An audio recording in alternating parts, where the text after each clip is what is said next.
Hello, guys. Welcome to UPSC Feed. Let's understand one more topic fundamental rights in very simple language and in timely manner. Fundamental rights हम दो parts में complete करेंगे.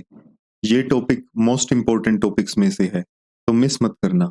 आज के इस session में हम कवर करेंगे types of rights, features of fundamental rights, definition of state, amendability of fundamental rights.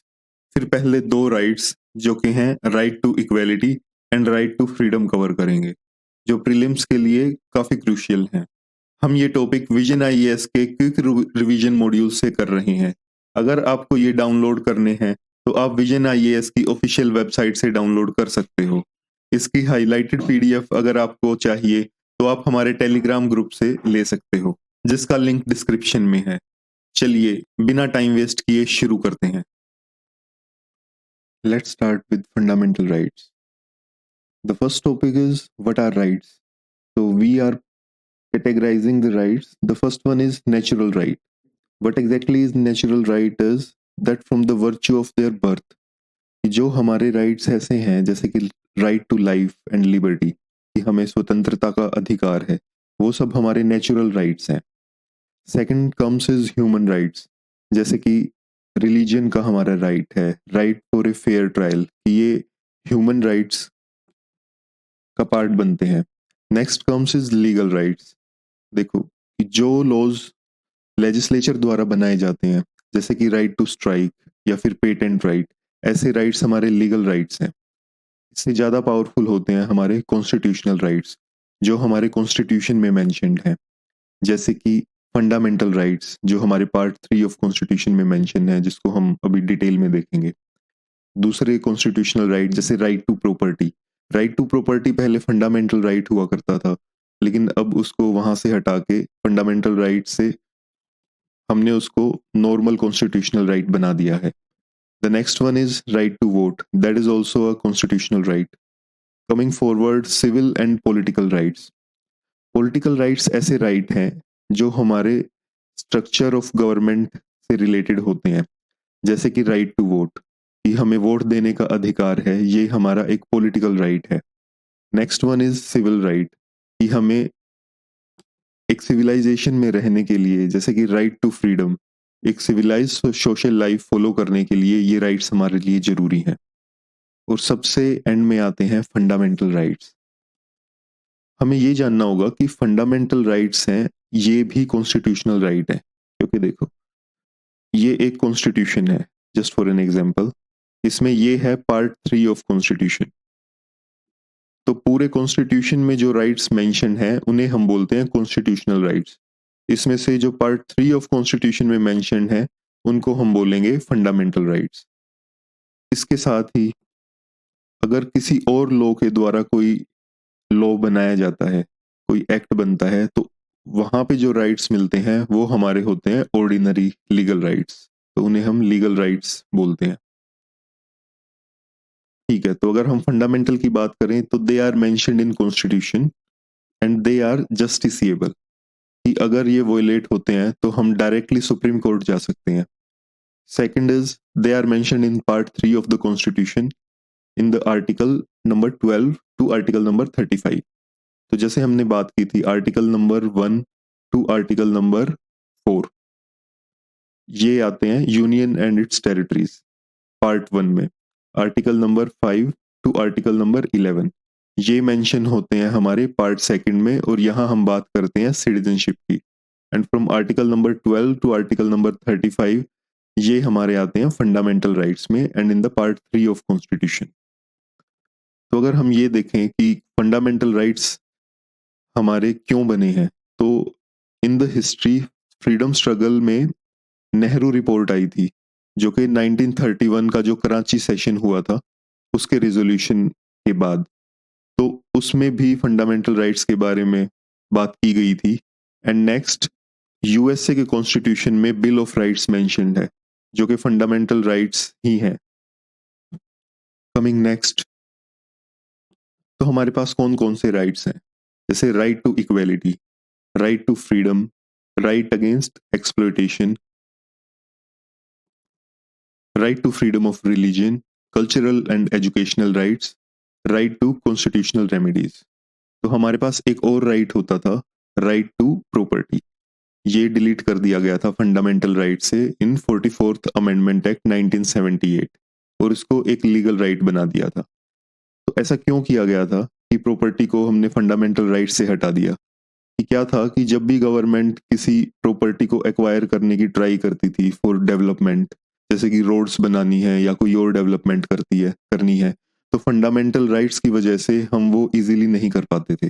तो इसीलिए गवर्नमेंट ने उसको फंडामेंटल राइट से हटा के एक लीगल राइट बना दिया। तो हम इसको कैसे याद करें? तो राइट टू इक्वेलिटी में 14 टू 18th आर्टिकल्स आते हैं। तो हम इसको ऐसे याद कर सकते हैं, यहाँ पे 5 आर्टिकल्स हैं, देन 4 2 एंड फाइनली 1। पहले 5, लास्ट में 1, एंड 5 से एक कम 4, 1 से एक ज्यादा 2, 5 4 2 आप जैसे भी चाहे इसको याद कर सकते हैं। And starting with right to equality 14 to 18, then right to freedom article 19 to 22, right against exploitation article 23 to 24, right to freedom of religion article 25 to 28, cultural and educational rights article 29 to 30, right to constitutional remedies article number 32, article number 31 right to property अब हट चुका है। कौन सी amendment act से? 44th amendment act कब आया था? 1978 में। और अब वो लीगल राइट बना के कौन से आर्टिकल में डाल दिया गया है? Article number 300A, that is mentioned in part 12th of the constitution. Coming forward, what are the features of fundamental right? तो फंडामेंटल राइट्स में से कुछ राइट्स सिर्फ सिटीजन को दिए जाते हैं। ये हमने लास्ट प्रीवियस वीडियो में बात की थी। आर्टिकल नंबर 15, 16, 19, 29, 30 याद करना पड़ेगा। 15, 16, 19, 29, 30 ये सिर्फ इंडियन सिटीजन्स को दिया जाता है। अगर कोई फॉरेनर इंडिया में रह रहा है तो उसके पास ये राइट्स नहीं होंगे। Coming forward, most of the rights जो हैं वो आर्बिट्रेरी एक्शन ऑफ स्टेट के अगेंस्ट होते हैं। कि जो हमारी स्टेट है, स्टेट यहाँ पे स्पेसिफाई कर रही है हमारी यूनियन एंड स्टेट गवर्नमेंट को, और बाकी काफी कंपोनेंट हैं, इन डिटेल हम एंड में डिस्कस करेंगे। ये नहीं है कि हरियाणा या फिर पंजाब स्टेट की बात हो रही है। This is a complete state of India with few exceptions, जैसे कि article number 17, article number 15 close to. Article number 17 जो बात करता है दैट इज अनटचेबिलिटी की। तो अनटचेबिलिटी जो है वो कोई भी नहीं कर सकता। तो ये सिर्फ स्टेट के अगेंस्ट नहीं है, ये है सब लोगों के लिए। When the rights available against state action only are violated by the private individual, तो उन अगर देखो ये जो राइट्स हैं अगर स्टेट के अलावा कोई और इनको तोड़ता है तो हमें ऑर्डिनरी लीगल रेमेडीज प्रोवाइडेड हैं, लेकिन हाँ कॉन्स्टिट्यूशनल रेमेडीज प्रोवाइडेड नहीं होंगी। अगर स्टेट एक्सप्लॉइट करता है तो हमारे पास कॉन्स्टिट्यूशनल रेमेडीज होंगी। I hope you got this point. Next आता है नेचर ऑफ फंडामेंटल राइट। तो देखो हमारे पास दो कैरेक्टर होते हैं फंडामेंटल राइट्स के, one is negative in character, another is positive in character. तो जो हमारा नेगेटिव इन कैरेक्टर है उसका मतलब है कि हम लिमिट डाल रहे हैं on the authority of state, तो उनकी लिमिटेशन के बारे में है, इसीलिए ये नेगेटिव है, मतलब स्टेट ऐसा नहीं कर सकती है। और ये कुछ राइट्स जो पॉजिटिव इन नेचर है, इसका मतलब है कि ये लोगों के पास प्रिविलेजेस है कि वो कर सकते हैं। तो यहाँ पे नहीं कर सकने वाली बात है, इसलिए हम इनको नेगेटिव इन कैरेक्टर बोलते हैं, और यहाँ पे हम बोलते हैं कि they can do it, that is why it is positive in character. तो अगर हम नेगेटिव वाले की बात करें तो जैसे आर्टिकल नंबर 14 है जिसमें equality before law, equal protection of law की बात होती है, ये इन डिटेल हम अभी स्टार्ट करेंगे अब कुछ मिनट में। तो और अगर हम पॉजिटिव इन नेचर की बात करें तो जैसे आर्टिकल नंबर 25 है, इसमें आता है रिलीजन कंसाइंस। तो भाई उनके पास फ्रीडम है देयर राइट टू रिलीजन की। Coming forward, amendability. तो द पार्लियामेंट है they can curtail or repeal any of the constitutional amendment act without altering the basic structure. देखो ये जो बेसिक स्ट्रक्चर की बात हुई है ये हुई है केशव नंदा भारती केस में। ये कब हुआ था? 1973 में।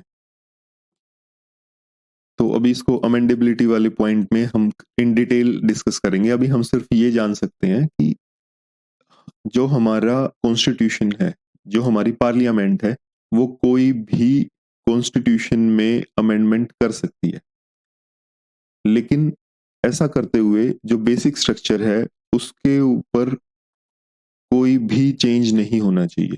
कि कोई भी ऐसा पॉइंट जैसे कि इंडियन सोवरेनिटी है, इक्वेलिटी है, उसके अगेंस्ट कुछ नहीं जा सकता। नेक्स्ट पॉइंट आता है कि जो फंडामेंटल राइट्स हैं वो एब्सोल्यूट नहीं है।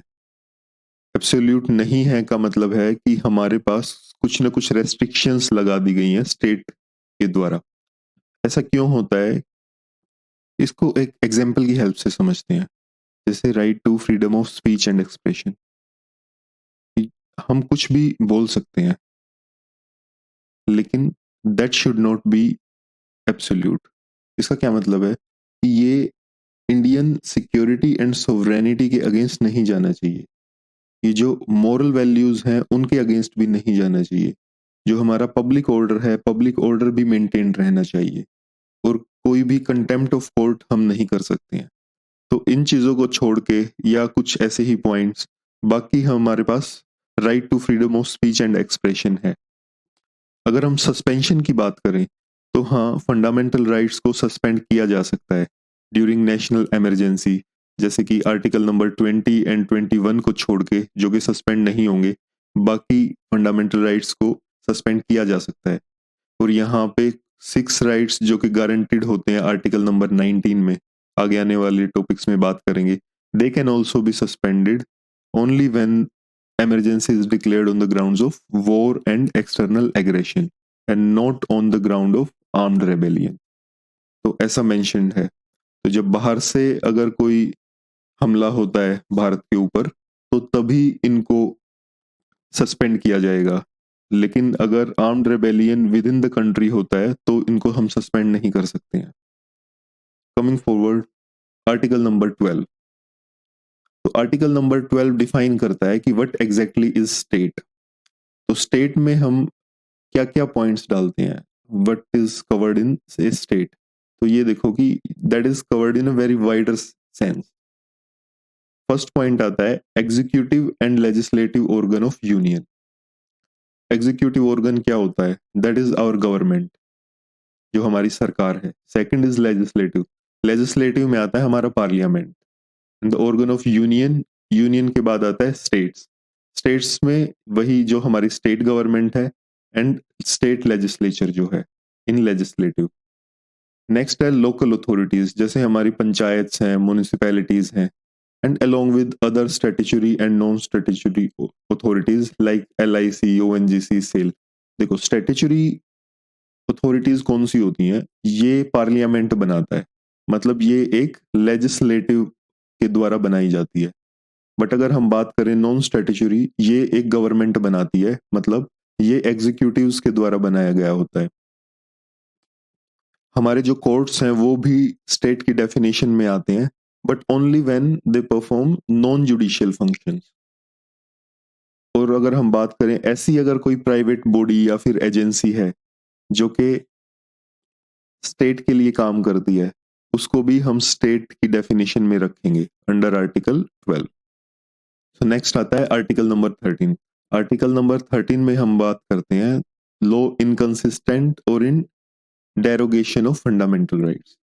तो इसमें आर्टिकल नंबर 13 क्लोज 1 में आता है कि अगर ऐसा कोई लॉ बना है in Indian territory before the making of constitution, और वो इनकंसिस्टेंट है provision of part 3 of constitution, तो ऐसे लॉ को हम वॉइड कर देंगे कि वो लॉ नहीं रहेगा। मतलब अगर ऐसा कोई लॉ है जो कि ये बोलता है कि जो फंडामेंटल राइट्स हैं उनके अगेंस्ट जाता है, तो वो लॉ नल एंड वॉइड हो जाएगा। जैसे 1948 में एक लॉ बना था कि एमपी में कोई भी प्राइवेट बस नहीं चलेगी, सिर्फ पब्लिक बसेस चलेंगी। लेकिन ये लॉ क्या कर रहा है, ये लॉ जा रहा है फंडामेंटल राइट्स के against, right to freedom of vocation. तो ये एक प्री कॉन्स्टिट्यूशनल लॉ था जो 1948 में बना था। अपना कॉन्स्टिट्यूशन 1950 में पावर में आया था। तो ऐसे लॉ को हम नल एंड वॉइड कर सकते हैं। सेकंड पॉइंट आता है कि स्टेट आगे आने वाले टाइम में ऐसा कोई लॉ नहीं बनाएगा जो पार्ट थर्ड ऑफ कॉन्स्टिट्यूशन के अगेंस्ट जाए। दैट इज फंडामेंटल राइट्स के अगेंस्ट कोई लॉ नहीं बन सकता है। यहाँ पे अगर हम बात कर लें कि जो ये बात कर रहे हैं हम laws and laws in force, ये हैं क्या? लॉ यहाँ पे इंक्लूड करता है ऑर्डिनेंस को, ऑर्डर को, bylaw, rule, regulation, notification, custom, इन चीजों को इंक्लूड करेगा। लॉ इन फोर्स में इंक्लूड होता है कि laws which are made by legislature और any other competent authority in the territory of India. तो जो हमारा लेजिस्लेचर है या फिर कोई और ऐसी अथॉरिटी है भारत के अंदर, एंड नॉट प्रीवियसली रिपील्ड, अगर ऐसे लॉ को रिपील नहीं किया गया है तो वो सब इसमें लॉ इन फोर्स में इंक्लूडेड होंगे। नेक्स्ट पॉइंट आता है nothing in this article shall apply to any amendment of this constitution made under article 368। तो नेक्स्ट हम बात कर लेते हैं आर्टिकल नंबर 13 से रिलेटेड कौन कौन से डॉक्ट्रिन्स हैं। तो यहाँ पे आता है doctrine of eclipse, doctrine of severability, doctrine of waiver, doctrine of prospective over ruling. First one जो है डॉक्ट्रिन ऑफ एक्लिप्स, इसका क्या मतलब है कि देखो एक्लिप्स के टाइम पे क्या होता है कि एक ऑब्जेक्ट दूसरे ऑब्जेक्ट को ढक लेता है फॉर टाइम बीइंग, लेकिन जब वो ऑब्जेक्ट वहां से हट जाता है तो हमें प्रीवियस ऑब्जेक्ट फिर से दिखना स्टार्ट हो जाता है। ऐसा ही यहाँ पे है कि अगर कोई ऐसा प्रोविजन है जो कि फंडामेंटल राइट के अगेंस्ट है तो हम क्या करेंगे, उसको डॉक्ट्रिन ऑफ एक्लिप्स की एप्लीकेशन करके हम उसको फंडामेंटल राइट्स के पीछे छुपा देंगे। इन केस आने वाले टाइम में अगर इस फंडामेंटल राइट को हम चेंज कर रहे हैं तो ये लॉ अप्लाई हो जाएगा, लेकिन अगर हम इसे नल एंड वॉइड कर देंगे तो ये दोबारा कभी भी अप्लाई नहीं हो पाएगा। इसलिए हम डॉक्ट्रिन ऑफ एक्लिप्स यूज करते हैं। So here no more inconsistent with the amendment of fundamental right in such a law becomes valid again।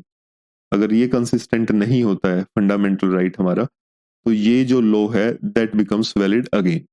Second आता है हमारा डॉक्ट्रिन ऑफ सेवरेबिलिटी। इसमें हम बात करते हैं कि हम कंप्लीट लॉ को नल एंड वॉइड नहीं घोषित करेंगे, लेकिन एक portion of law will be removed जो कि इनकंसिस्टेंट है। Portion which is inconsistent with the fundamental rights, we will not remove that। एक पॉइंट आता है a person is best able to जज देयर ओन इंटरेस्ट, वो खुद को अपने आप जज कर सकता है। इसीलिए अगर किसी इंसान को लगता है और वो चूज करता है not to exercise a right जो कि गवर्नमेंट उसे प्रोवाइड करती है, then that's okay. He can waive statutory right but cannot waive constitutional right. अगर वो अपने आप किसी राइट को वेव करना चाहे तो ऐसा वो कर सकता है as per doctrine of waiver. Next आता है doctrine of prospective over ruling. इसमें क्या है कि सुप्रीम कोर्ट जो है that can over rule its earlier judgement, और वो सेम इशू पे एक नई जजमेंट दे सकता है, लेकिन जो उसकी एप्लीकेशन होगी वो पर्सपेक्टिव होगी, नॉट रेस्ट्रोस्पेक्टिवली। रेस्ट्रोस्पेक्टिवली का मतलब है कि जो पुरानी जो जजमेंट दे चुके हैं उस पे नहीं, आने वाले टाइम के लिए वो हम लगा सकते हैं। नेक्स्ट हम बात कर लेते हैं अमेंडेबिलिटी ऑफ फंडामेंटल राइट्स। तो जो हमारे फंडामेंटल राइट्स हैं इनको हम क्या अमेंड कर सकते हैं, नहीं कर सकते हैं, कितना कर सकते हैं, इन सब के लिए अलग अलग केसेस हुए हैं टाइम टू टाइम, तो हमें वो समझना पड़ेगा। तो फर्स्ट केस जो था वो 1951 में हुआ था, शंकरी प्रसाद केस। इसमें देखो क्या बात थी कि 1951 में एक अमेंडमेंट आई थी, that was the first amendment in our constitution. उसमें हमने क्या डिसाइड किया, the state can make special provisions for the advancement of backward classes. तो बैकवर्ड क्लासेस के लिए अलग से कुछ रूल्स बना सकती है, they can give special provisions, जैसे कि वो रिजर्वेशन दे सकती है बैकवर्ड क्लासेस को। लेकिन इससे पहले अगर हम बात करें कॉन्स्टिट्यूशन में क्या मेंशन था, राइट टू इक्वलिटी, कि सब बराबर के हकदार हैं। तो क्या हमारी जो अमेंडमेंट है ये अगेंस्ट जा रही है हमारे ओरिजिनल कॉन्स्टिट्यूशन से? और अगर ऐसा है तो भाई जो हमें फंडामेंटल राइट्स दिए हैं क्या हम उनको चेंज कर सकते हैं? क्या पार्लियामेंट के पास ये पावर है कि वो हमारे फंडामेंटल राइट्स को चेंज करे? तो इसी के रिगार्डिंग जो जजमेंट आई थी शंकरी प्रसाद केस में, वो पार्लियामेंट के फेवर में आई थी कि yes they have the power to amend the fundamental rights. Supreme court ने इसमें बोला था कि there are two legislative powers, जैसे कि ordinary legislative power and constitutional legislative power. तो जो ऑर्डिनरी लेजिस्लेटिव पावर है ये लॉ पे अप्लाई होती है, लेकिन कोर्ट ने बोला कि जो कॉन्स्टिट्यूशनल लेजिस्लेटिव पावर है वो लॉ नहीं है। जैसे कि article 368 is a constitutional legislative power to amend the constitution and that is not a law. और अगर वो लॉ नहीं है तो वो जो डेफिनेशन है आर्टिकल 13 क्लोज 2 की कि कोई भी लॉ जो इंडिया में बनेगा that will not go against fundamental rights, तो ये अप्लाई ही नहीं होगा यहाँ पे। तो इस तरीके से शंकरी प्रसाद केस में जो जजमेंट थी वहां पे पार्लियामेंट ने बोला कि द वहां पे सुप्रीम कोर्ट ने बोला कि the parliament has the power to amend the fundamental rights. Second case जो आया गोलकनाथ केस 1967 में, यहाँ पे जो बात हुई कि द कॉन्स्टिट्यूशन जो है हमारा उसको अमेंड नहीं किया जा सकता पार्लियामेंट के द्वारा। ऐसा क्यों हुआ? यहाँ पे क्या था कि जो हमारा आर्टिकल नंबर 368 है इसकी हेडिंग है the procedure to amend the constitution. तो केस ये था कि यहाँ पे किसी को पावर नहीं दी गई, प्रोसीजर मेंशन है कि how can we change the constitution, but किसी को पावर नहीं दी गई है कि उस कॉन्स्टिट्यूशन को चेंज करे। तो that was the question and Golaknath case में कॉन्स्टिट्यूशन के अमेंडेबिलिटी के ऊपर ये जजमेंट आया कि कॉन्स्टिट्यूशन को हम अमेंड नहीं कर सकते हैं। इसके बाद क्या हुआ, 24th अमेंडमेंट एक्ट आया 1971 में, जिसमें सरकार ने क्या किया, procedure and power to amend the constitution कर दिया। यहाँ पे स्पेसिफिकली एक वर्ड मेंशन किया, पावर। नेक्स्ट आता है हमारे पास केशव नंदा भारती केस 1973। ये 13 जज बेंच था और यहाँ पे doctrine of basic structure of constitution का यूज किया गया। तो बेसिक स्ट्रक्चर ऑफ कॉन्स्टिट्यूशन के बारे में हम पहले भी प्रीवियस वीडियोस में डिटेल में बात कर चुके हैं। तो अगर आपको ये इन डिटेल समझना है तो प्लीज आप प्रीवियस वीडियोस पे जाइए। यहाँ पे जो जजमेंट आई तो ये बोला गया कि the government has the power to change the constitution. एक सिंपल सा फंडा है, अगर कॉन्स्टिट्यूशनल मेकर्स जो कॉन्स्टिट्यूशन मेकर्स थे उन्होंने प्रोसेस गिवन है कि this is the way to change the constitution, तो वो पावर भी देंगे ही ना। तो अगर स्पेसिफिकली मेंशन नहीं है तो भी वो चाहते तो यही थे कि द कॉन्स्टिट्यूशन को चेंज किया जाए इन फ्यूचर अगर ऐसी जरूरत है तो इसीलिए पावर को ऐड करना इज वैलिड। बट हाँ, कुछ प्रोविजंस ऐसे हैं जिनको हम चेंज नहीं कर सकते हैं, अगर वो चेंज हो गए तो हमारा पूरा कॉन्स्टिट्यूशन ही चेंज हो जाएगा। जैसे कि हमारा सेपरेशन ऑफ पावर है, जैसे कि सोवरेनिटी है, जो जुडिशियल रिव्यू है, या फेडरल नेचर ऑफ इंडिया है, रूल ऑफ लॉ है, सेकुलरिज्म है, सोशलिज्म है, ऐसे काफी सारे पॉइंट्स हैं जो कि टाइम टू टाइम कोर्ट हमें बताता है कि they are also included in basic structure of constitution. That is the main case which we have to remember. Next case आता है मिनर्वा मिल केस जो 1980 में हुआ था। यहाँ पे सुप्रीम कोर्ट ने इनवैलिडेट कर दिया था article 368 close 4 and article 368 close 5 को। क्यों? क्योंकि वो जुडिशियल रिव्यू को कर्टेल कर रहे थे कि लोग कोर्ट में नहीं जा पाएंगे अगर ऐसा सिनेरियो हुआ तो। और इस केस में बात चल रही थी कि जो सारे डीपीएसपीज हैं अगर वो फंडामेंटल राइट्स 14, 19 एंड 31 के अगेंस्ट जा रहे हैं तो डीपीएसपीज की पावर ज्यादा होगी as compare to fundamental rights of these articles. तो ऐसा केस था जिसकी डिटेल में हम बात करेंगे कि भाई इसको इनवैलिडेट कर दिया था कि सब डीपीएसपीज को ऐसी पावर नहीं दी जाएगी। We will talk in detail later on. Next आता है आईआर कोहली केस। इसमें क्या था कि एक 9 शेड्यूल बना था फर्स्ट अमेंडमेंट एक्ट में।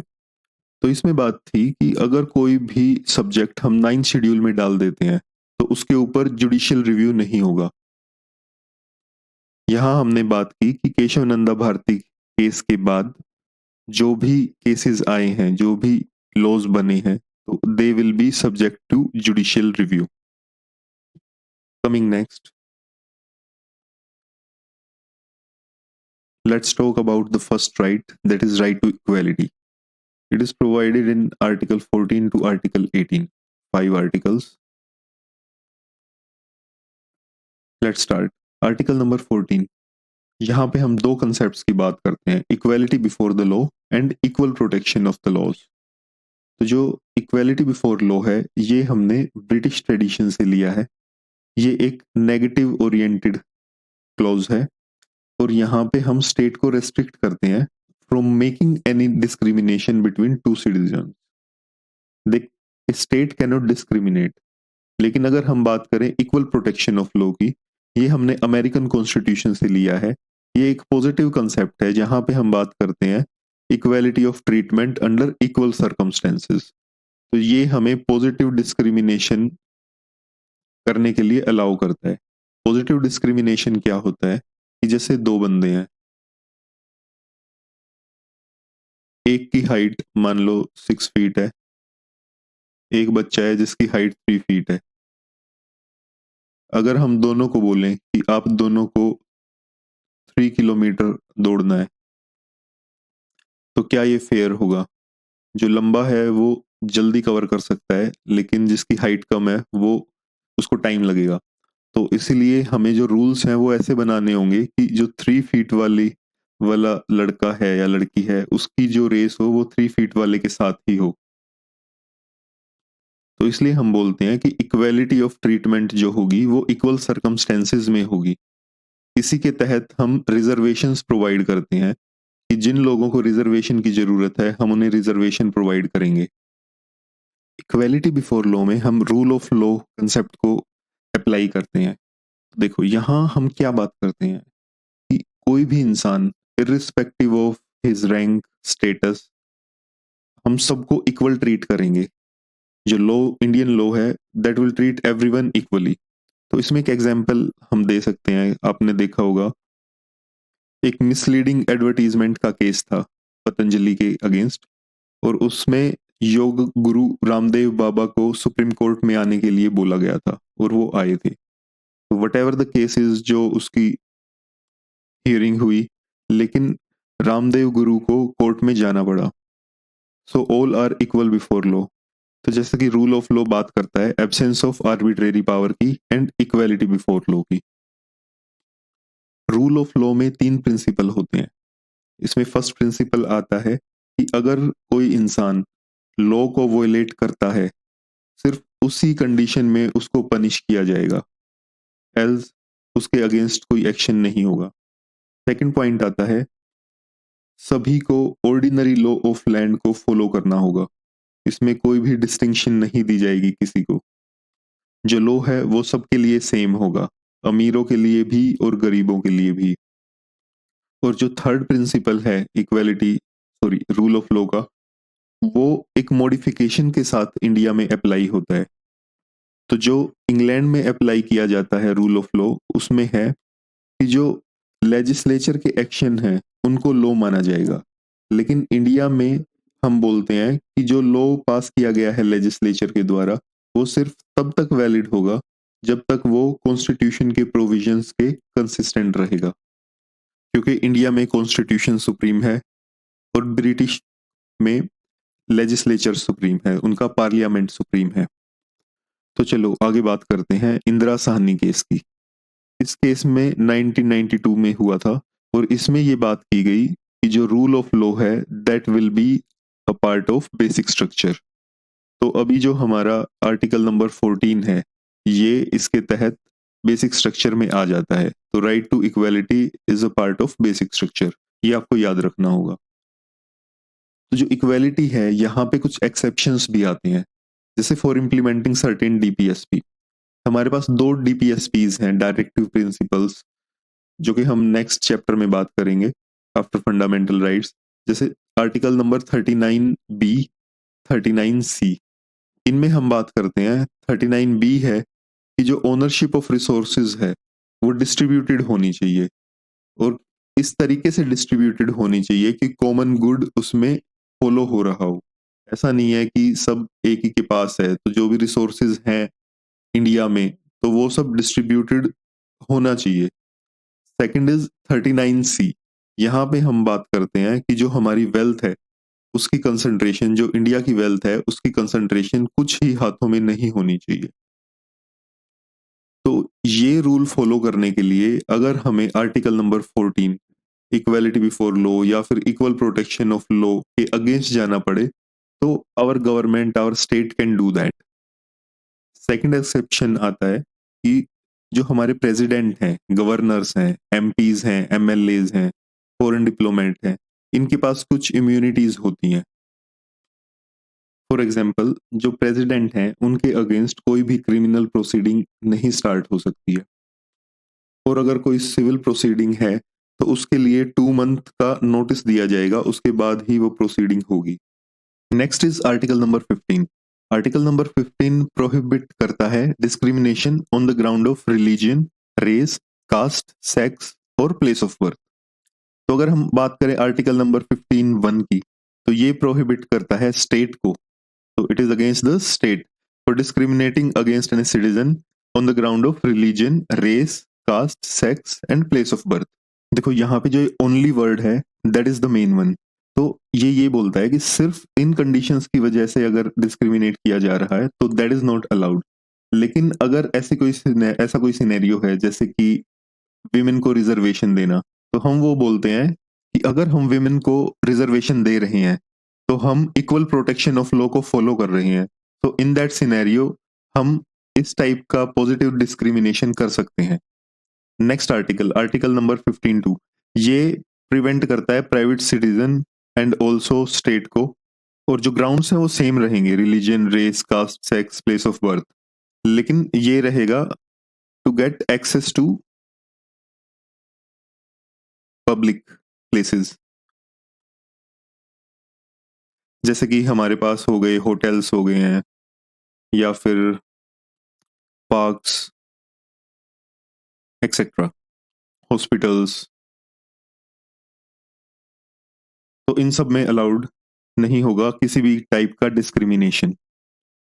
नेक्स्ट हमारे पास आता है कि यहाँ पे कुछ एक्सेप्शंस भी हैं, जैसे कि स्टेट कुछ स्पेशल प्रोविजंस बना सकती है फॉर विमेन एंड चिल्ड्रन, ये मेंशन्ड है आर्टिकल 15 क्लोज 3 में। एससीज और एसटीज के लिए भी अलग प्रोविजंस बन सकते हैं as per article number 15 close 4। ये फर्स्ट कॉन्स्टिट्यूशनल अमेंडमेंट एक्ट जो 1951 में आया था तब ऐड किया गया था। नेक्स्ट है आर्टिकल 15(5) जो 93rd of constitution amendment act 2006 में ऐड किया था। यहाँ पे हम socially and educationally backward classes के लिए भी चेंजेस या फिर कुछ रिजर्वेशंस प्रोवाइड कर सकते हैं। We can make some special provisions for them. तो ये अच्छे से ध्यान में रखना, सोशली एंड एजुकेशनली है, काफी लोग इसको सोशली एंड इकोनॉमिकली समझ जाते हैं, एजुकेशनली मेंशन्ड है। नेक्स्ट आता है इकोनॉमिकल वीकर सेक्शन के लिए ईडब्ल्यूएस जो रिजर्वेशन है, वो आर्टिकल 15 क्लोज 6 में गिवन है। 103rd कॉन्स्टिट्यूशनल अमेंडमेंट एक्ट जो कि 2019 में आया था उसके तहत दी जाती है। I think it is 2005 and not 2006। और यहाँ पे जो रिजर्वेशन दी जाती है that is 10% reservation. Next is article number 16 जहां पे पब्लिक एम्प्लॉयमेंट की बात हो रही है कि हमारी स्टेट जो है वो एम्प्लॉयमेंट में, गवर्नमेंट एम्प्लॉयमेंट में religion, race, caste, sex, descent, place of birth and residence के ग्राउंड्स पे किसी भी बंदे को डिस्क्रिमिनेट नहीं कर सकती है। यहाँ पे जो ये वर्ड है डिसेंट ये एडिड है, बाकी सब आर्टिकल नंबर 15 वाले हैं। देखो इसमें इसके तहत आप रिजर्वेशन का देखो, यहाँ पे कुछ एक्सेप्शंस भी दिए गए हैं, जैसे parliament can prescribe residence as a condition, ये आर्टिकल नंबर 16(3) में मेंशन है। इसको हम सन ऑफ सॉइल डॉक्ट्रिन भी बोलते हैं कि क्या है ना कि कई बार कंडीशंस ऐसी होती हैं स्टेट की कि वहां पे जो लोकल बंदे हैं उनकी एम्प्लॉयमेंट नहीं हो पाती, बाहर से ज्यादा आ जाते हैं, तो हम रेजिडेंस को एक कंडीशन दे सकते हैं, लेकिन ये सिर्फ पार्लियामेंट कर सकता है, not by that state government. यहाँ पे तेलंगाना में, आंध्र प्रदेश में इस टाइप की जॉब्स जैसे क्लास 3 एंड क्लास 4 जॉब्स के लिए रिलीजन एक क्राइटेरिया है कि वो वहीं के लोगों को मिलेगी। बाकी अगर किसी बैकवर्ड क्लास को रिजर्वेशन देनी है तो वो नेक्स्ट 16 क्लोज 4 के तहत दी जा सकती है। बाकी हमें ये जानना होगा कि जो रिजर्वेशन है, रिजर्वेशन कोई फंडामेंटल राइट नहीं है। फंडामेंटल राइट है कि बैकवर्ड क्लासेस के लिए हम कुछ प्रोविजंस दे सकते हैं, रिजर्वेशन प्रोवाइड कर सकते हैं, लेकिन ऐसा नहीं है कि उनको रिजर्वेशन दी ही जाएगी। जो स्कूल्स हैं they can be aided and unaided, government, private. सिर्फ जो एक एक्सेप्शन है that is minority education institutions, बाकी उनको छोड़ के बाकी सब स्कूल्स में हमें ये रिजर्वेशन प्रोवाइड करनी है इन दोनों पॉइंट्स में, socially and educational backward classes and EWS. चलिए नेक्स्ट आर्टिकल देखते हैं, that is article number 17, abolition of untouchability. Untouchability हमें एब्सोल्यूट टर्म्स में इंप्लीमेंट करना होता है, यहाँ पे कोई भी एक्सेप्शन नहीं है। It is abolishes untouchability and empowers parliament to make it punishable offence. यहाँ पे जो कॉन्स्टिट्यूशन है वो डिफाइन नहीं करता अनटचेबिलिटी को। पार्लियामेंट ने अनटचेबिलिटी के अगेंस्ट दो आर्टिकल्स, दो एक्ट्स बनाए हैं। Protection of civil rights act 1955, actually जो मेन एक्ट था that was untouchabilities offences act 1955, जिसका 1976 में नाम चेंज करके protection of civil rights act कर दिया था। सेकंड है scheduled caste and tribes prevention of atrocities act 1989। और ये जो राइट है अनटचेबिलिटी का that is available against private individuals as well, ये सिर्फ स्टेट के अगेंस्ट अवेलेबल नहीं है, it is available to for everyone. Next article है आर्टिकल नंबर 18। आर्टिकल नंबर 18 के तहत हमारी गवर्नमेंट मिलिट्री और एकेडमिक डिस्टिंक्शंस के अलावा किसी और रीजन की वजह से अगर कोई टाइटल मिलता है तो उसको अलाउ नहीं करती है। ये मेंशन है आर्टिकल 18 सब क्लोज 1 में, 18 क्लोज 1 में। नेक्स्ट पॉइंट है कि हमारे citizen and non citizen, citizen के लिए आर्टिकल 18(2) है एंड नॉन सिटीजन के लिए आर्टिकल 18 क्लोज 3 है। तो ये अगर कोई office of profit under the state government hold करते हैं और अगर कोई फॉरेन कंट्री उन्हें कोई टाइटल देना चाहता है तो वो ऐसा नहीं कर सकते without the consent of president, उनको प्रेसिडेंट ऑफ इंडिया की परमिशन लेनी पड़ेगी। Next right is right to freedom. Right to freedom में 4 आर्टिकल आते हैं, आर्टिकल 19 टू आर्टिकल 22। स्टार्ट करते हैं आर्टिकल 19 से। ये हमें प्रोटेक्ट करता है against some freedom of speech and etcetera. These are 6 rights, they are freedom of speech and expression, freedom to assemble peacefully and without arms, freedom to form associations or unions or cooperative societies, freedom to move freely throughout the territory of India, freedom to reside and settle in any part of territory of India, and the last one is practice any profession or to carry out any occupation, trade or business. लेकिन ये rights हमारे absolute नहीं है, यहाँ पे कुछ reasonable restrictions भी provide की गई हैं। तो चलिए पहले फर्स्ट की बात कर लेते हैं, right to freedom of speech and expression. तो यहाँ पे प्रेस की फ्रीडम इसी में इन्वॉल्व होती है।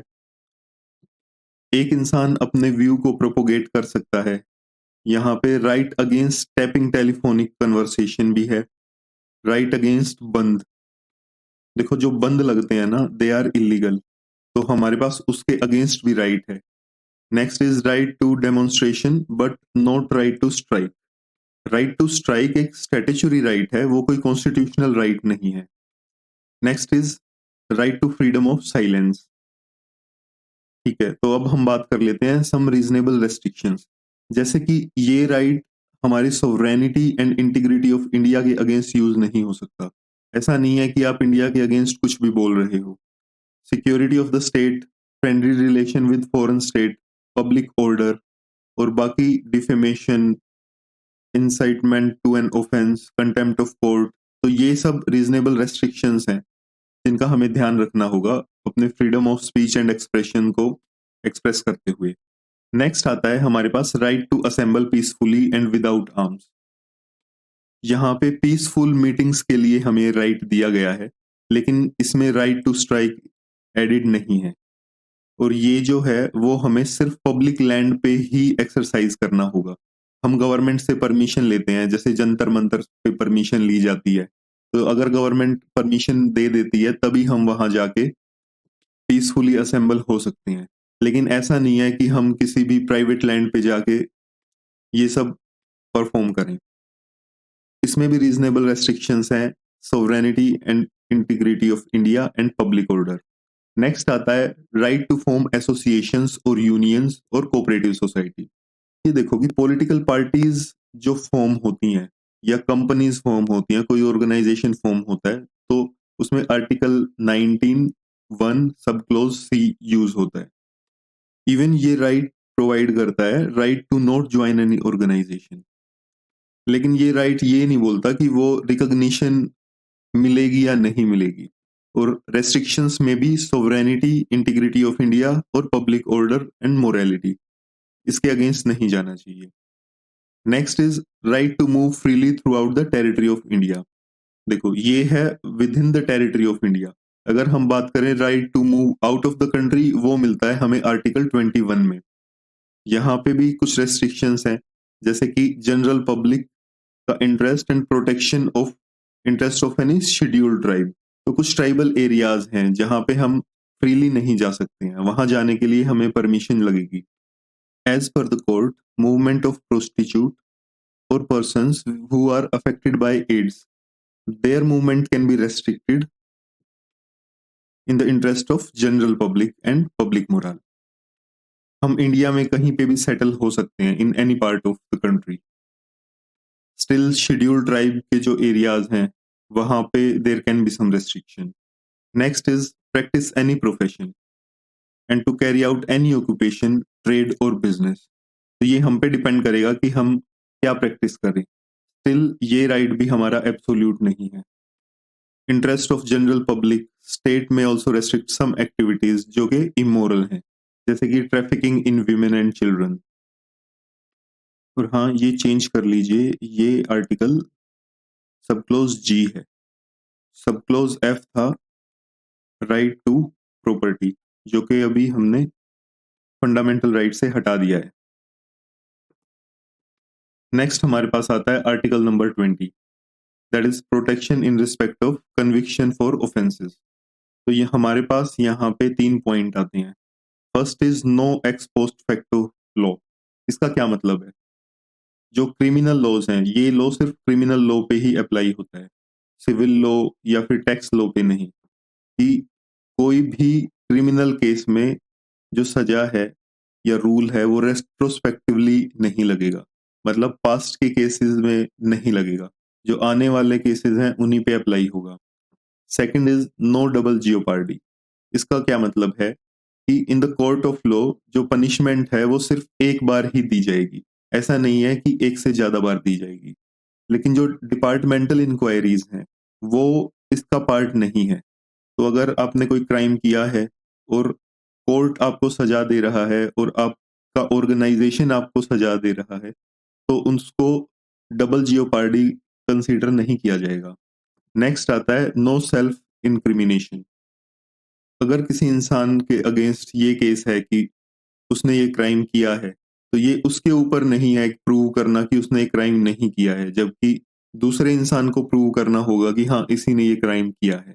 तो यहाँ पे एविडेंस है वो खुद नहीं लाना होगा। Second is right to silence भी हमें मिलता है इसी आर्टिकल के तहत। लेकिन यहाँ पे भी कुछ एक्सेप्शन है, जैसे thumb impression, specimen signature, blood specimen ये लिए जा सकते हैं, यहाँ पे इंसान मना नहीं कर सकता। Next article is right to life, that is protection of life and personal liberty. तो देखो लाइफ का मतलब ये नहीं है कि सिर्फ जिंदा रहना है, हम यहाँ पे बात कर रहे हैं डिग्निफाइड लाइफ की, इसलिए हम पर्सनल लिबर्टी भी साथ में लिखते हैं। यहाँ आता है कि no person shall be deprived of his life and personal liberty except according to procedure established by law. जो प्रोसीजर एस्टेब्लिश्ड बाय लॉ है, इसमें 3 पॉइंट्स आते हैं। फर्स्ट पॉइंट इज वो बात करता है कि क्या ऐसा कोई लॉ है जो ऑथराइज करे एग्जीक्यूटिव को to take the life and liberty of an individual.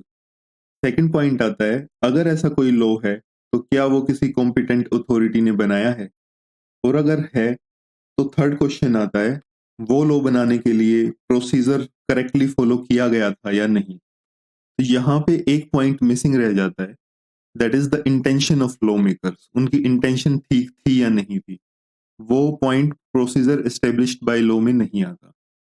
इसी को समझते हैं कि दो केसेस के थ्रू।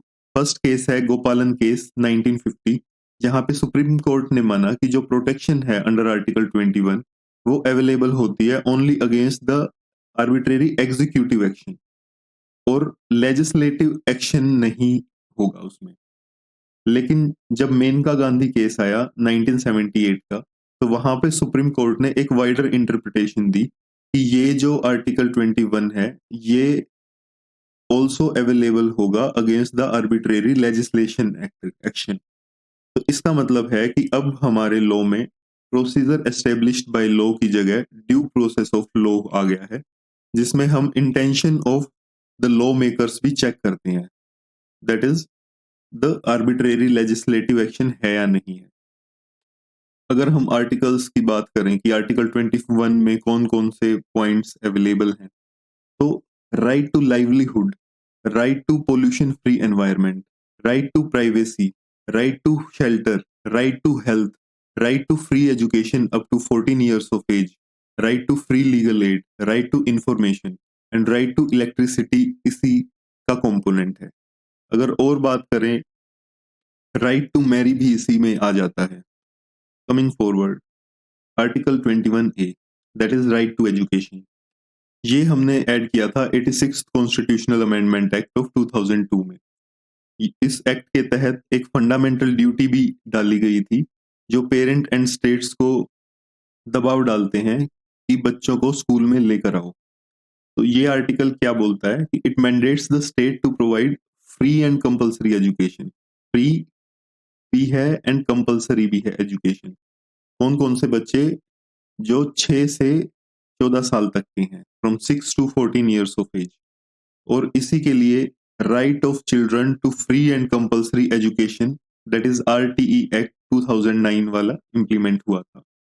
दोस्तों, ये था फंडामेंटल राइट्स पार्ट 1 का क्विक रिवीजन। ये रिवीजन आपके प्रीलिम्स के लिए काफी हेल्पफुल होगा। अगर आपको वीडियो पसंद आई है तो लाइक, शेयर और कमेंट जरूर करें। और हाँ, ऐसे ही रिवीजन सेशंस के लिए चैनल को सब्सक्राइब करना न भूलें। UPSC feed Telegram channel join करें और exclusive study material and updates link description में है।